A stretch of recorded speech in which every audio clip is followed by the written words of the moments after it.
જય શ્રી કૃષ્ણ. કેમ છો બધા? જો આજે હું બાજરાના રોટલા બનાવવાની છું, પણ વણીને. કારણ કે ઘણી વખત બધાને હાથેથી ટીપીને ના આવડતા હોય તો વણીને પણ બહુ જ મસ્ત બને. તો સૌ પહેલાં આ બાજરીનો લોટ મેં લઈ લીધો છે. અંદર મેં નાખ્યું છે મીઠું અને સેજ આવતું જાતું તેલ, અને એકદમ જ ગરમ પાણીથી લોટને બાંધવાનો અને મસળવાનો. તો હમણાં બનાવું ને ત્યારે પછી હું તમને બતાવું. તો આ લોટ થઈ ગયો છે રેડી. જો બહુ કડક પણ નથી અને બહુ ઢીલો પણ નથી.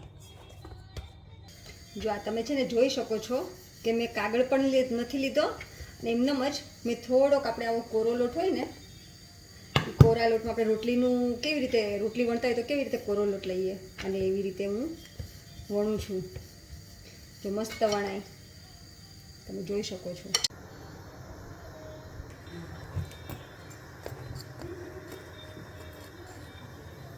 તો આ રોટલો થઈ ગયો છે રેડી. તમે જોઈ શકો છો કે વણેલો રોટલો પણ કેટલો મસ્ત બને છે. જો તમને હાથેથી ગળતા ના આવડતો હોય તો ગરમ ગરમ બાજરીનો રોટલો, ગોળ જોડે દહીં હોય, શું કહે કે મરચાંનું અથાણું હોય, મજા પડી જાય ખાવાની. બીજું શું જોઈએ આપણે? તો કોને કોને બાજરીનો રોટલો ભાવે છે પ્લીઝ કોમેન્ટ કરજો.